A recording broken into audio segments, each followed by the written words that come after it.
자, 폴리우레탄 성형기술 연구소입니다. 기초 특강 진행하고 있고요. 이번 시간의 주제는 이걸 다루도록 하겠습니다. 폴리우레탄 폼에 대한 이야기인데요. 폴리우레탄 폼을 어떻게 우리가 이해를 해야 폴리우레탄 성형 기술에 대해서 좀 더 심도 있는, 깊이 있는 이해를 할 수 있느냐, 이런 문제인데요. 폴리우레탄 폼을 어떻게 보느냐, 저는 이렇게 봅니다. 폴리우레탄 폼은 복합재다. 폴리우레탄 폼이 복합재다라고 정의를 하면 뭐가 달라지나요? 네, 달라집니다. 폴리우레탄 폼을 볼 때 한쪽 방향에서만 보면 폴리우레탄 폼의 성형 기술과 원료 기술을 이해할 수 없는데, 복합적으로 보게 되면 좀 더 많은 이해를 할 수 있습니다. 자, 진행해 볼게요. 자, 이게 이제 이 사이트에서 가져온 글입니다. 폴리우레탄 폼 물질은 무엇이냐? 라고 질문을 했을 때, 여기 그 페이지에는 이런 사진도 있고요. 이런 사진도 있습니다. 제가 그냥 보기 좋으라고 시각적으로 가져왔습니다. 딱 봐도 폴리우레탄 폼인 것 같죠? 그리고 이런 문장이 있습니다. 폴리우레탄 폼은 구멍이 많고, 그 다음에 셀 구조를 가진 그런 합성 물질, 뭘로 만들어진 거냐면 폴리오라고 이소시아네이트의 반응에 의해서 만들어졌다, 이렇게 되어 있습니다. 제가 지금 바로 번역을 하고 있는 겁니다. 그것의 구조는 복합재다 라고 되어 있습니다. 어떤 복합재냐면 솔리드 페이스, 이건 고체상이죠. 고체입니다. 고체. 그 다음에 가스 페이스, 기체상. 근데 저는 요거를 하나를 더 할 겁니다. 액체상까지 다 할 겁니다. 이 사람이 어떤 사람이 썼는지 모르겠는데, 저는 분명하게 말씀드리는데 솔리드와 가스만 있는 게 아니라 액체가 들어 있습니다. 이제 예를 들어 설명해 주면 쉽게 이해할 텐데, 폴리우레탄 폼에 첨가제로 난연제, 반응성이 없는 액상 난연제 TCPP 같은 걸 넣을 텐데, DMMP도 넣을 수 있고요. 그런 물질들은 반응하지 않습니다. 어떤 거라고도 반응하지 않는데, 반응한 것처럼 고분자 내에 들어가 있습니다.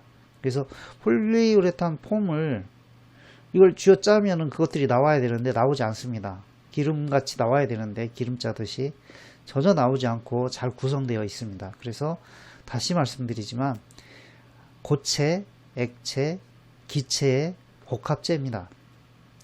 이 뒤는 뭐 번역을 해도 큰 의미가 없고요. 셀 가스에 대한 얘기인데, 에어, 공기도 있고요. 그 다음에 발포 가스, 발포제에서 나온 가스, 이것도 있을 겁니다. 그런데 우리가 왜 이런 상에 대해서 이해를 해야 되냐면, 이게 똑같이 원료로도 이어지는 겁니다. 우리가 폴리우레탄 원료, 폴리올 이소시아네이트, 이거를 어떻게 이해할 것이냐인데, 폴리올도 복합제입니다. 폴리올 속에 많은 가스가 녹아져 있고요. 발포제 같은 경우는 이 폴리올에 아예 혼합이 되어 있는 형태죠. 그래서 가스와 고체 또는 액체가 혼합되어 있는 형태가 역시 폴리올입니다. 잘 생각하셔야 됩니다. 이거에 대한 자세한 설명은 저한테 컨설팅을 받는 회사들은 받고 있습니다. 자, 폴리우레탄 폼의 구성이 폼입니다. 폼 제품으로 보시는 게 맞습니다. 자, 고분자 수지입니다. 고분자 수지. 일단 폴리우레탄 결합 또는 폴리우레아 결합, 알로파네이트 또는 비우렛 결합, 그 다음에 PIR 결합 등 결합을 통해서 만들어진 폴리우레탄의 본래의 구성 물질, 이걸 저는 이제 백본이라고 부르는데요. 백본. 그 본래의 구성 물질인 수지가 있습니다. 그리고 그 수지는 어떻게 되어 있냐면 고체, 상온에서 말하는 겁니다. 상온에서 고체, 반응해서, 그러니까 반응물입니다. 반응해서 생성물로 Tg가 상온 이상이 된 거, 이걸 고체라고 하죠. 당연히 상온에서 녹아있지 않으니까요.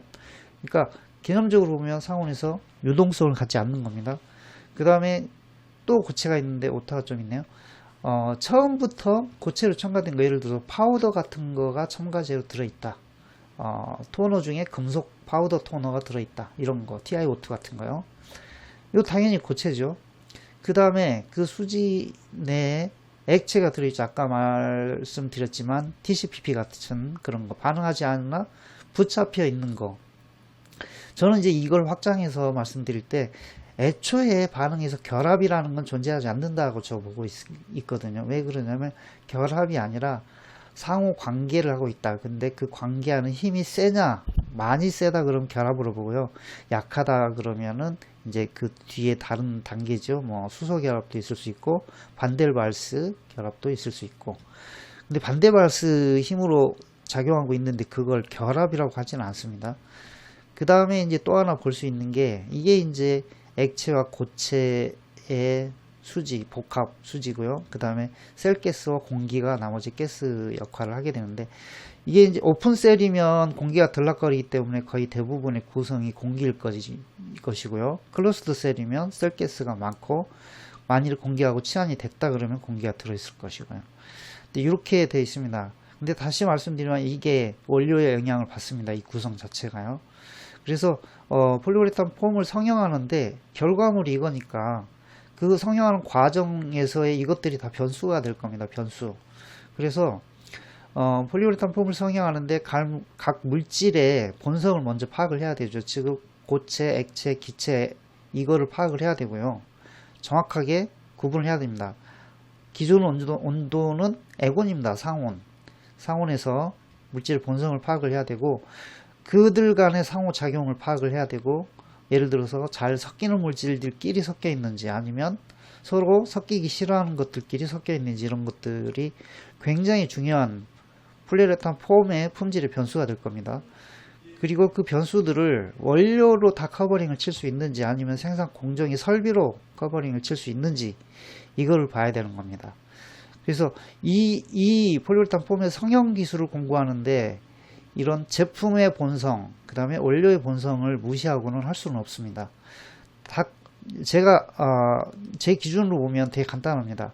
폴리우레탄의 폼의 성형 기술은 성형 조건, 즉 투자비 대비 또는 자연의 컨트롤, 자연의 힘을 제어할 수 있느냐 없느냐 이 두 가지를 가지고 계속해서 제한 요인을 만들어주고요. 그 제한 요인에 대해서 원료를 어떻게 디자인할 것이냐 하는 부분이 핵심 기술이 될 겁니다.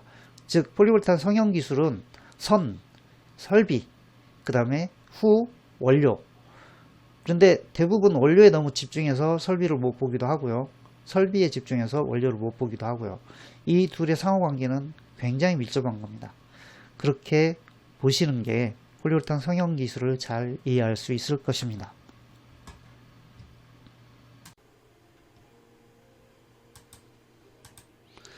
자, 이상으로 강의 마치겠습니다. 감사합니다.